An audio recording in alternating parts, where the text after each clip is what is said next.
Hello friends, welcome back to wishing chest. আর প্রথমেই আপনাদের সকলকে জানাই শুভ ধনতেরাস। তাই ধনতেরাস উপলক্ষে বলে না যে একটা কোনো বাসন বা কোনো ধাতব জিনিস কিনলে ভালো, তাই জন্য দীপ আমাকে এই প্রদীপটা কিনে এনে দিয়েছে। তো ধনতেরাসের দিন সেদিন 14 প্রদীপ জ্বালাতে হয়, 14 শাঁখ খেতে হয়। কিন্তু বিশ্বাস করুন, ছোট থেকে আমাকে কোনোদিনও আমাদের বাড়িতে 14 শাঁখ আমি কোনোদিনও খাইনি। মাকে বলতে অনেক শুনতাম যে 14 শাঁখ খায় এই দিনে, 14 প্রদীপ জ্বালে। তার সায়েন্টিফিক কারণটা তো এখন আমরা সবাই জেনে গেছি, যেহেতু এটা একটা সিজন চেঞ্জের টাইম, সেজন্য 14 শাঁখটা খায়, খেলে শরীরের জন্য ভালো। কিন্তু আমাদের বাড়িতে কখনো মাকে আমি করতে দেখিনি। আর এখানে এখন এসেছি, এখানে তো 14 শাঁখ এখন কোথায় পাবো? নিজের যেটুকু বাগান আছে সেই বাগানে একটা উচ্ছে গাছই বসালে সেই উচ্ছে ছোট ছোট হয়ে পড়ে যায়, সেখানে তো 14 শাঁখ দূরের কথা। তাই জন্য 14 শাঁখ আর খাওয়া হয়নি। তবে হ্যাঁ, আজ রাতে নিশ্চয়ই 14 প্রদীপটা জ্বালবো। রাতে আবার প্রমাদের বাড়িতে আমাদের নেমন্তন্ন আছে। তো আমাদের যে গ্রুপটা একসঙ্গে থাকি, তো সেই সবারই ওদের বাড়িতে ছোটি দিওয়ালির পার্টি আছে, তো সেই জন্য নেমন্তন্ন আছে। তার জন্য এখন আমি যেহেতু শাক রান্না হচ্ছে না, সেজন্য মাছই রান্না করে নিচ্ছি দুপুরের। এই যে এটা হাতে দেখছেন না, এইটা হচ্ছে গিয়ে গার্লিক কুইজার। তো এইটা আমি না সেদিন নতুন দেখলাম বলতে আগে একদিন দেখেছিলাম যে আমার খুব ওই রসুন ছোট ছোট করে কুচোতে হাতে অসুবিধে হতো। সেই জন্য আগে একদিন বলেছিলাম দীপকে যে একটা রসুনের ছোট ছোট করে কুচোনো যায় এরকম একটা মেশিন আমি দেখেছি অ্যামাজনে, তাহলে কিনে আনিয়ে দিও। সেই জন্য এটা আনিয়েছি। এটাতে বেশ ওই 1 কোয়া 2 কোয়া করে যদি কখনো রসুন লাগে, ধরুন বাটা নেই ফ্রিজে, সেই জন্য তখন এইটা খুব কাজে লাগে। তাই একদম জাঁতার মতো দেখতে, বলুন আগেকার দিনে সেই সুপুরি কাটতো জাঁতা দিয়ে, সেইরকম দেখতে। খুব ভালো কাজ হয় এটাতে। আমি ভাবলাম আপনাদেরকেও একটু শেয়ার করি, যদি আপনাদেরও এটা কখনো কাজে লাগে তাহলে আপনারাও কিনে নিতে পারেন। খুব বেশি দাম নয়, তবে কিনলে এই স্টেনলেস স্টিলের কেনাই ভালো, তাই জন্য আমি ওটা কিনেছি। আর এখন রান্না টান্না করে নিচ্ছি, তারপর আবার ওকে ফ্রেশ করিয়ে তারপর রেডি হয়ে যাব প্রমাদের বাড়ি। এই ধরুন রেডি হয়ে গিয়েছি, আমরা 3 জনেই রেডি হয়ে গিয়েছি। বলো তুমি কোথায় যাচ্ছ, বলে দাও। প্রমা হাউস আন্টি, হ্যাঁ প্রমা আন্টিদের প্রমাদের বাড়িতে যাচ্ছি। বললাম যে পুজো আজকে ওদের বাড়িতে ছোটি দিওয়ালির একটা পার্টি, তো সেজন্য ওদের বাড়িতে যাব। ছোটবেলা থেকে কালী পুজোর এই ভাইফোঁটার টাইমটা আমার কাছে একটা আবেগ বলতে পারেন। কারণ ছোটতে যখন বাবার সঙ্গে যেতাম যে কোনো কালী ঠাকুরের পুজো হচ্ছে যেখানে, সেইখানে গিয়ে পুষ্পাঞ্জলি দিতাম, সকাল থেকে উপোস থাকতাম, তারপরে গিয়ে পুষ্পাঞ্জলি দিতাম। তারপর তো বাবার সঙ্গে পুরো বাড়িটা, সব ছাদের রেলিং টেলিং সব জায়গাতে কি সুন্দর মোমবাতি জ্বালিয়ে আসতাম, আর তারপর বাজি পোড়াতাম। আর এখানে এখন দীপের সঙ্গে আর রনের সঙ্গে তো অনেক বছর সবসময় নিজেরা পার্সোনালি করি। আর তাছাড়া এই গ্রুপটা হতে এইবার এই গ্রুপটার সঙ্গে আগের বছর থেকে খুব ভালো কি সুন্দর বন্ধুরা পেয়ে গিয়েছি। একটু বন্ধু টন্ধু না হলে কি আর কালী পুজো দিওয়ালি বাজি পোড়ানোর সেলিব্রেশনসটা ভালো হয় বলুন? আর ছোটদেরও দেখুন কি মজা হয়, ছোটদের ছোট ছোট বন্ধু পায়, তো ওদেরও একটু মজা হয়, আর ওদেরকেও তো একটু বাজি পোড়ানো কি এগুলো সব জানতে। ক্যামেরাকেও তো একটু টাইম দাও।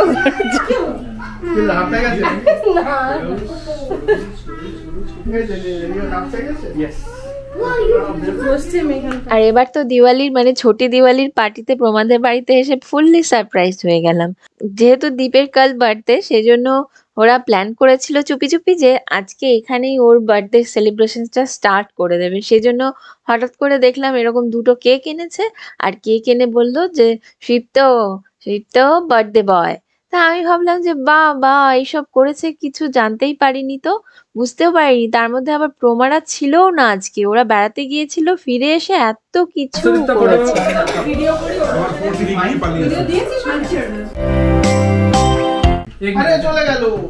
এই যা দেখছেন, ও পালিয়ে গেল। ছোট কচি কাচাগুলোকে ডেকে একটুখানি বসানো হচ্ছে। কেক কাটলে একটু ছোট বাচ্চারা থাকলে সঙ্গে তাদেরকে নিয়ে বসে কেকটা কাটতে দেখতে খুব ভালো লাগে, আর ওদেরও খুব মজা হয়। কিন্তু চিকু দাঁড়াতেই চাইছে না, ওর যে কি হলো তা। চলুন এখন কেকটা তাড়াতাড়ি করে কেটে নিই, আর দীপের বার্থডেটা সেলিব্রেট করি ভালো করে, না হলে তো আবার বাজি পড়াতে দেরি হয়ে যাবে। Happy birthday to you.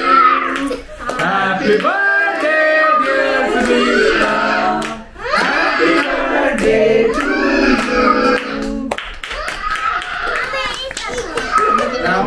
wish all the same. This is eggless, right? Probably. Eggless.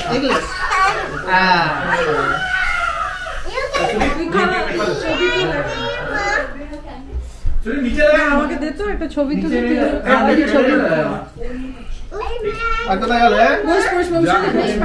বরের গালে একটু সোহাগ করে কেক মাখিবে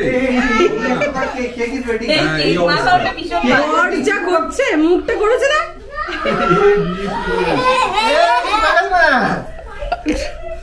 রং তো পুরো না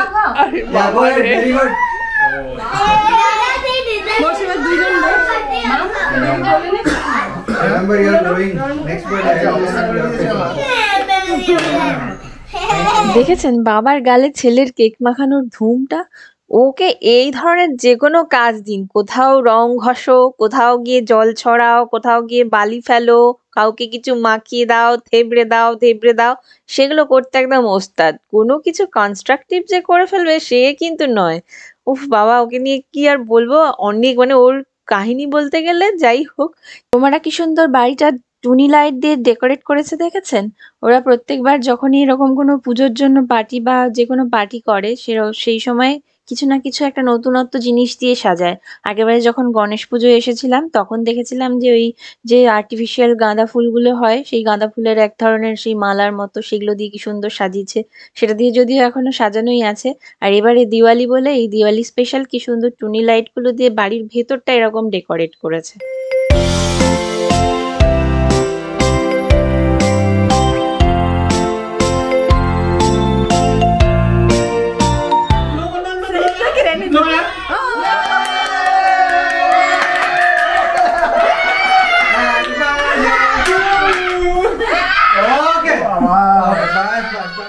কেক কাটার পরে প্রমা খুব দারুণ ডিশ রান্না করেছিল, সেগুলো কোনো কারণে আমার আর ফুটেজ তোলা হয়নি। তো যাই হোক, সেই সব খাওয়া দাওয়া করে আমরা তাড়াতাড়ি চললাম এখন দিওয়ালির যে পটকা ফাটাবো সেই বাজি পোড়াতে। কিন্তু আজকের প্রবলেমটা হচ্ছে গিয়ে যে খুব হাওয়া দিচ্ছে, আর আমরা প্রত্যেকবার আগের বছরেও এই পুল সাইডে এসেছিলাম, আমাদের অ্যাপার্টমেন্টের যেটা পুল এরিয়া সেইখানে এসেছিলাম বাজি পোড়াতে, কারণ এখানে বাজি পোড়ালে কোনো সমস্যা হয় না বা কোথাও গিয়ে আগুন ধরে যাওয়ার সমস্যা নেই। এখানের থেকে আগুন উড়ে গিয়ে কিছু বাড়িঘরের আর লাগলেও কোনো সমস্যা নেই, কারণ এখানে অত কাছাকাছি কোনো বাড়ি নেই যে আগুন ধরে যেতে পারে বলে। তাই জন্য আমরা এখানটাতেই চলে আসি। বাট একটু বৃষ্টি পড়ার মানে চান্সেস আছে, খুব হাওয়া দিচ্ছে। তো দেখা যাক আমরা এখানে কতটা বাজিটা পুড়িয়ে মজা করতে পারি।